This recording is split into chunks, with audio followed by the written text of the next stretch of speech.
Hey, welcome back to the Disney Plus Everyday Challenge, and today we have The Cat from Outer Space. This is not a 1960s film, even though it has a very 1960s film name.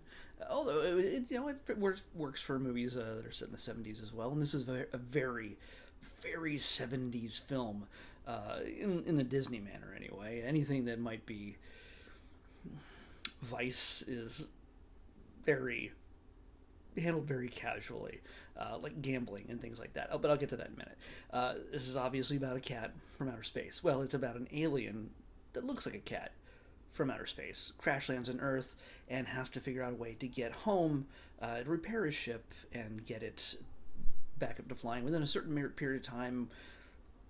There's some, I can't understand the reason why there's a ticking clock on it. If he can't get it up in the air, if he can't get it out back into space, that he won't be able to go back again for years. I guess I don't know. Anyway, I don't want to give away too much of this film because odds are a lot of you may be too young to have ever seen this, and I have not seen it myself either that I recall anyway. It seems like it had been something I would have seen, but as a kid, but yeah, maybe not. I don't know.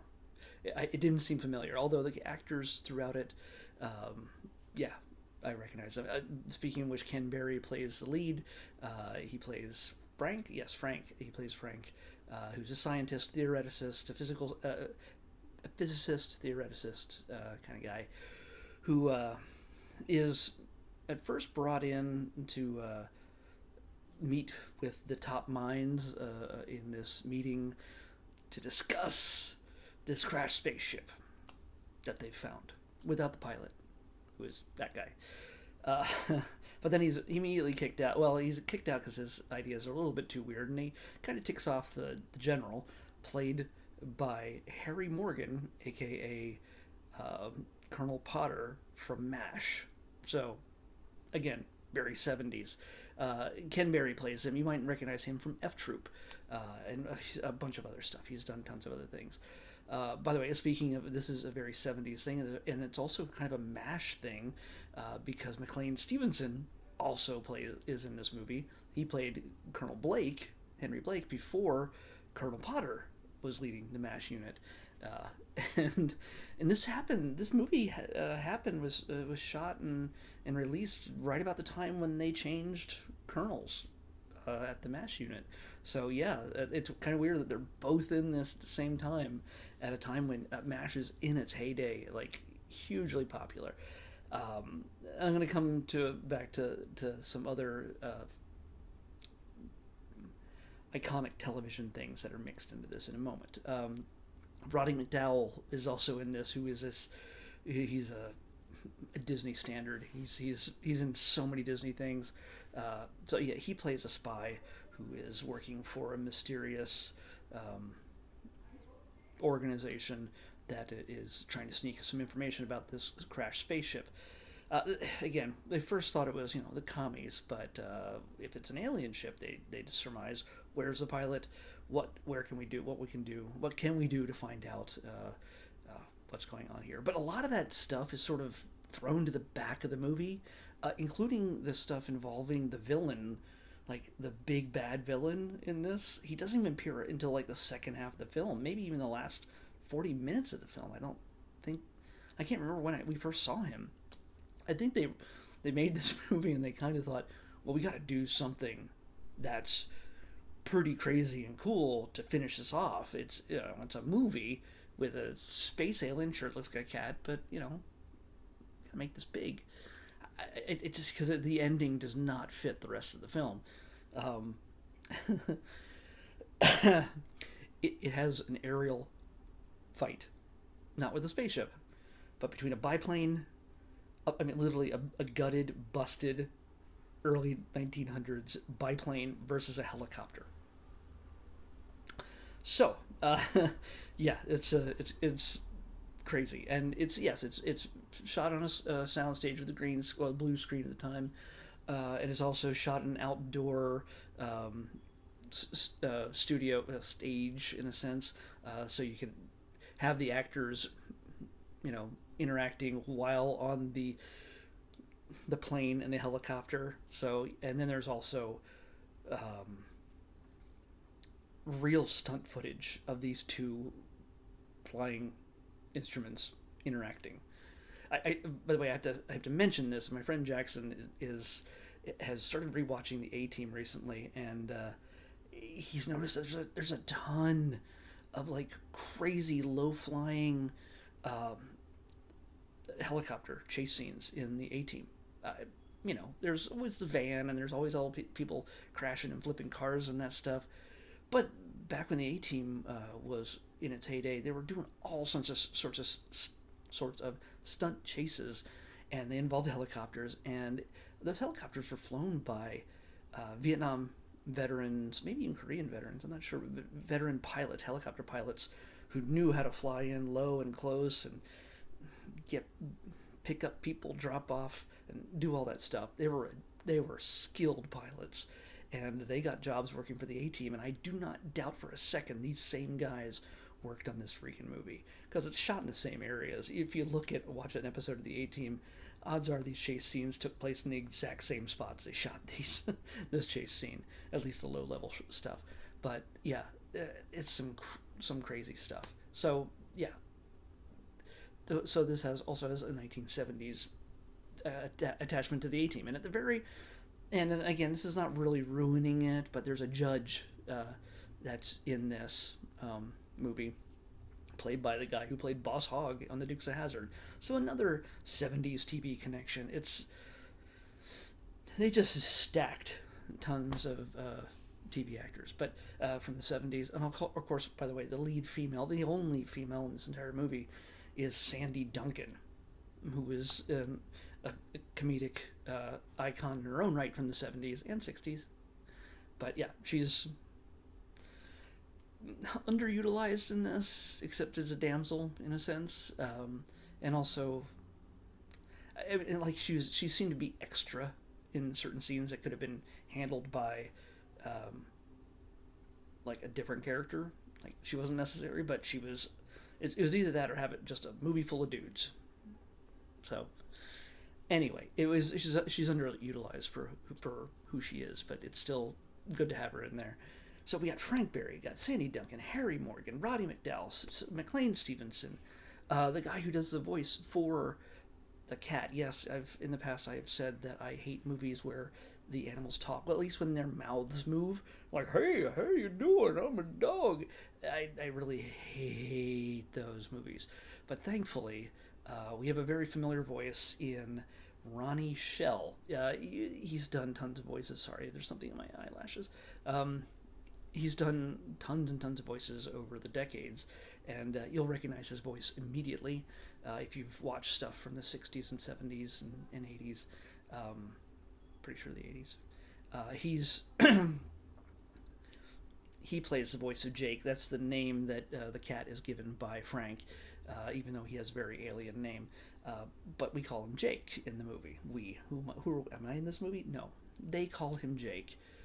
And Jake has a collar that glows, and it gives him telepathic powers, telekinetic powers. He can do all sorts of things. It's a deus ex machina that pretty much gets them through out of every kind of trouble that's possible.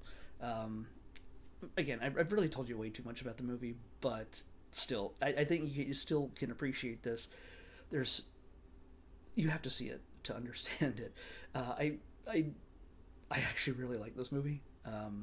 The ending, like I said, it doesn't fit the rest of the film, and while it can be a really tense, action sequence at the end, the good guys are still going to survive, but it's just how they survive, how they get out of the chase is, makes it exciting, but it also was way too long, and it felt tedious at times, so it just also felt really weird, because there's also a female cat that Sandy Duncan has, and it distracts Jake way too much when he should be doing other things, like flying a plane. Yes, the cat flew a plane.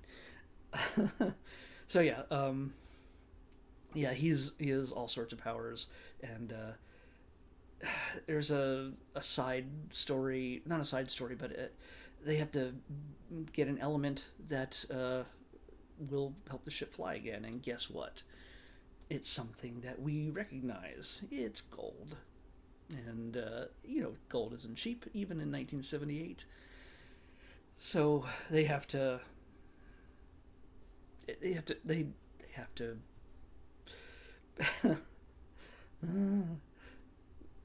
They have to gamble in order to make this gold. And the cat, even though he's not anywhere near these sporting events, can affect them. Like whether a basketball game is won or lost, he can affect whether the ball goes in the hoop, or a horse runs fast enough to win a race, or a football game. Any of these things. One of my favorite sequences is the collection of men that are in the gambling den, the pool hall gambling den, the bookies, and all that stuff. It's a great bunch of characters in there. There's a bunch of recurring bits. McLean Stevenson, throughout this, by the way, he's still Henry Blake, although Henry Blake may have just been McLean Stevenson this whole time, but he still has that Henry Blake feel to him in every situation he's in. He's drinking a beer, he's a little focused on his vices more than anything else, and himself than anything else. Henry Blake was a nice guy, but still, he was a man who was in leadership and didn't really wanted to be. But anyway, it's all of this there's a whole lot of elements to this that make for a fun movie. So something that, again, the whole family can enjoy. It's Disney, of course, and it's 1978. So yeah, if you get a chance, if you haven't seen this movie before, and if you haven't seen it in a long time, it's time to revisit it. It holds up. It's actually, yes, the special effects are not great. A lot of this is, human beings talking to each other with cat reactions going. And sometimes the cat reactions with him with a voiceover going, explaining. So it looks like he's reacting and speaking at the same time to whatever's going on. So it's not just a silent cat. I'm surprised at how well it was done, and it was well edited. So the music is also very 1978 TV drama, action drama kind of stuff. It works. It works on so many different levels. I never thought I'd say that. I thought this was going to be the dumbest thing, or at least just silly and brainless. It's actually got character to it, and it's a good time. If I got a chance, if somebody said, let's watch this movie, I would watch it again, happily, and not go, I wouldn't cringe. And while that last bit with the chase sequence in the air doesn't fit with the rest of the movie, and also that villain came out of nowhere. He's literally a Bond villain who just came out of nowhere. At first I thought, what's his name? Roddy McDowell was working for the Russians like everybody else. Nope. It's a Bond villain. So yeah, I highly recommend The Cat from Outer Space. Never thought I'd ever say that sentence. But yeah, The Cat from Outer Space is actually a fun little movie. So let's pick tomorrow's episode before I lose my voice completely. 606. All right. Oh, overshot it.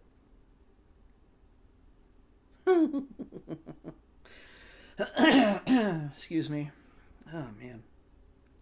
I was wondering when we would get to this. This is a series. It's a Disney Channel series. And it's the kind of show that kids grew up on. I know my nieces grew up on this. I have never actually watched it. I think I've seen bits and pieces of it, so I know what it's about. But I think this might be a sequel series to the original series. I don't know, because there's a few. There's also a movie. But here we go. We're going to be watching The Sweet Life on Deck. So, The Sweet Life of Zack and Cody is the original series, I think. So this one, I think, takes place on a cruise ship, as you figure would be the perfect sequel location for another series involving Zack and Cody, or Zack and Cody Light. I don't know, or whatever. I don't know who. They don't say Zack and Cody. Maybe it's not Zack and Cody. Maybe it's some other dudes. Who knows? As long as it puts little kids in front of the TV screen and sells ads. So, The Sweet Life on Deck. We'll watch 1 or 2 episodes on the Disney Plus Everyday Challenge. I'll see you back here tomorrow with that.